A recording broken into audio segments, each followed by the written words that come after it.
In other words, it is the very moderate nature of the expansion which I think is a factor in extending its life. In other words, people have not gone out on a buying spree, roughly, of our gross national product. For the last several years, it's only represented 9 or 9.5%. And as a result of that, we have a shortfall in capital spending, which in current dollars in the last 3 years alone, because what is happening is that this lack of investment is really reducing this country's potential for economic growth. So I believe that the primary purpose of any tax reduction program has to be the encouragement, the stimulation of capital formation.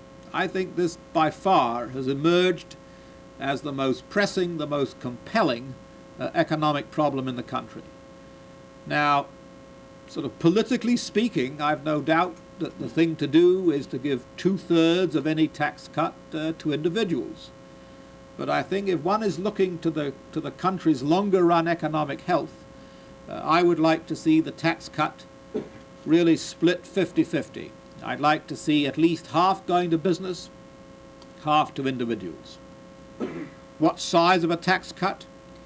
Well, again, one has to consider the fact that the enormous increase in Social Security taxes is not only draining purchasing power away from the consumer, but it is also incurring a very large cost increase for business. So my judgment is that the tax cut ought to be not really 20 billion or 25 billion. I think it could have to be as high as 30 billion. And I think too that if, as reported, the administration is contemplating about a $7 billion tax, all these various factors, or rather government legislation that is pushing up costs and prices, my judgment would be that the cut in business taxes ought to be closer to 15 billion than to 7 billion. Fiscal 1978. Government spending, federal spending, will be up by one of the largest amounts in the last, and if we can combine the cut in taxes with a fairly drastic reduction in the growth of government spending, then I think the tax cut can really sustain the expansion without releasing new inflationary pressures. But I think it's terribly important to avoid a massive escalation of the budget deficit, especially at a time when the economy is beginning to move toward its potential. I think to do that would have quite disastrous consequences. So the other issue I think that's important, not only to try to promote and encourage fixed investment spending, but I think we also have to take a much more common sense and a much more realistic attitude toward regulation. I'm becoming convinced that regulation is beginning to strangle enterprise. I think it's having a stifling effect, and really besides that, this is really a factor which is pushing up costs and prices throughout the economy. And I would hope that at some point in time, what needs to be done is not to have a massive rollback of regulation. I think it's a nice thought, but not a very practical one. I think what one needs to do is to try to subject every new regulation to a fairly searching cost-benefit analysis, before it's put into effect. They are related to this lagging rate of capital formation. And there is no way, I don't believe, that we can sustain but if one is just looking ahead to the coming year, to 1978, I think the American economy is going to turn in another. I don't see any reason to look for any disruptive rise in the cost of money next year. I think the Federal Reserve will continue on its present course, term rates, and less than that for long-term rates. So what I'm saying is, and I'm not predicting, I don't think we'll have a credit. Yes, I think Pittsburgh ought to benefit from this general revival in the steel industry. But again, we are also dependent on capital goods. And capital goods are not, or the orders are not expanding the way that I would like to see them, in the sense that most of the orders for capital equipment are for items with very short payback periods. In other words, things like trucks, computers. I wouldn't... the politicians seem to think it is. Well, it is not as important as it was in the sense that we are not so dependent on steel for growth and employment as we were 10, 15, 20 years ago. But I think to say that it's not important would be just stupid, because obviously it is. But the degree of dependence has been reduced significantly over the last. You can see that certainly the growth in our employment has not been doing anything very much in the sense that non-agricultural employment, that's on an index basis, that really it's just been flat over the last 3 or 4 years. And again, that's not entirely a fair comparison in showing the U.S. relative to Pittsburgh, perhaps. But our growth in employment has been lagging behind. There's no question about that. We've been lagging behind this year most of the other major industrial areas. But this does not seem to have affected things like retail trade or home building activity.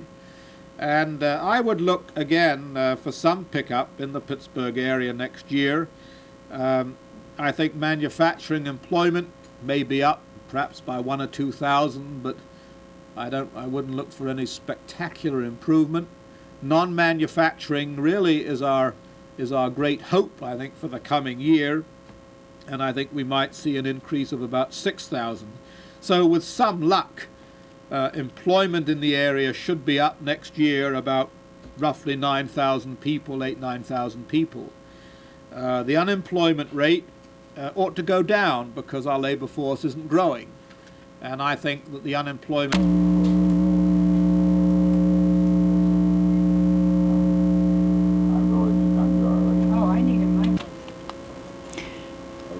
Okay, we'll go in 5, 4, 3, 2, 1. Mr. Robertson, the Consumer Price Index came out this morning. It indicated prices were up 0.5% last month. That's 0.2 above the 3 previous months. What exactly does this mean to the average person's buying dollar? Well, it means that prices are still rising, and I think the outlook is really more of the same. The fact is that inflation, it may not be getting much worse, but it's not getting any better. And as we look ahead to 1978, I think prices for the man in the street or the woman in the street will be up at least 6 to 6.5%. Food prices, I think, in the stores are going to be up around 5%. Service prices, medical costs, transportation and so on will be up probably 7.5%. So that inflation is very much a problem. In fact, I would argue that inflation is probably our number one problem, because I think unless we can begin to make progress in the restoration of something approaching price stability, we will not reach and maintain full employment. What is your projection for personal income increases in 1978? Well, in real terms, in other words, after taxes and after inflation, I think real incomes, disposable real incomes, will be up perhaps 4 to 4.5%, which would be quite a good gain, quite a good gain. You've said that you expect to see 3 million more jobs across the country, and yet only 8,000 or 9,000 here in the Pittsburgh area. Why are we faring so poorly? Well, we're not faring that poorly relative to other industrial areas. Most of the older industrial areas have not fared very well in the last 2.5 years. That a large proportion of the increase in employment has taken place in the south and the southwest and the southeast, in other words, the Sun Belt. This might change, but I think it's going to change slowly. But one of the problems, general economic problems that I see, and I think other people see it too, is the fact that we've been underinvesting in new plant and new equipment for many years in this country. And I think to the extent that that situation begins to be corrected, I think that Pittsburgh is in a good position. In other words, we are a major center for the production of capital goods. And I think we ought to benefit when we begin to experience a significant advance in outlays for new plant and equipment. But I would have to say that the employment gains in the last 2.5 years, which have been really quite dramatic for the nation as a whole, they have not been evenly distributed across the country. You have predicted that new car sales will be down in 78 by how much? Oh, my guess is about perhaps 300,000. And the reason I think that we are forecasting that is the fact that that this expansion in consumer spending has been very strong now for the past 2.5 years. I think people have taken on a good deal of debt in the last 2.5 years. The savings rate has really been reduced to quite low levels. And it would seem just a matter of prudence to contemplate the fact that after 2.5 years or more of very strong growth, that possibly people might start to take a breathing spell. Some of the analysts have indicated that the home furnishing industry will benefit from the slack in new car sales. Do you agree? Yes, I think that's probably quite true, because the other element of great strength in the economy, surprising strength, has been the housing industry. We are right in the middle of a housing boom. This year, nationally, we'll start about, I'd say, almost 2 million housing units, and next year will be about the same. But even as important as that is the fact that there is a remarkable boom now underway in the sale of existing homes. I think it's one of the strongest in recent memory. And of course, this too is generating an increased demand for home furnishings, furniture, appliances, and the like. So I don't look for any decline in retail sales next year. In fact, I would look for about a 9 or 10% increase. So that all I'm saying is that the consumer sector, in terms of growth, is likely to be a little less, or a good deal less, in 78 than it has been in 76 and 77. Do you foresee any shortage of mortgage money in 78? I don't see a shortage. Perhaps the availability might not be quite as good as in 77. We might see a very nominal increase in mortgage rates, but as I look at the credit markets, as I look at interest rates, I see nothing on the horizon that would make me fearful of a credit squeeze or a credit crunch or anything horrible like that. Very good. Do a cutaway in 5, 4, 3, 2, 1. What is going to happen to personal incomes in 1978? We'll do another cutaway in 5, 4, 3, 2, 1. You say you foresee another cutaway in 5, 4, 3, 2, 1. Do another cutaway in 5, 4, 3, 2, 1. You say you expect to see some 3 million new jobs across the country next year, and yet you predict only 8,000 or 9,000 new jobs here in the Pittsburgh area. Why will we be faring so poorly? Do another cutaway in 5, 4, 3, 2, 1. You predicted that new car sales will be down in 78. By how much? Another cutaway in 5, 4, 3, 2, 1. Do you foresee a shortage of mortgage money next year?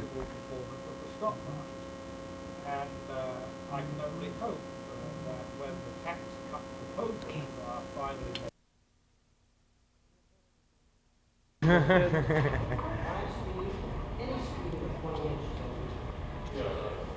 Yeah, I've been going to school for 2 years, and just this year I decided I was going to do it in TV and radio. Oh, that's good. But the performing doesn't seem too interesting to me, at least to start with.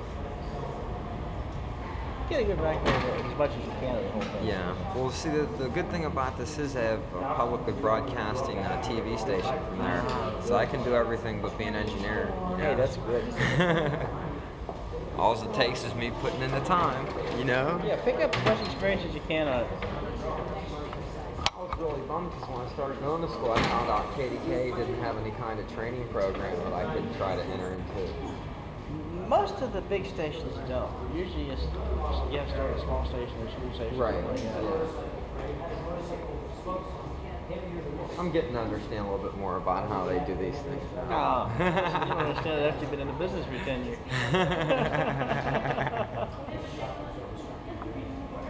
Take it easy. Yeah, listen, we'll see you now.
I'm just about done. Okay. I'm just going to let it run out.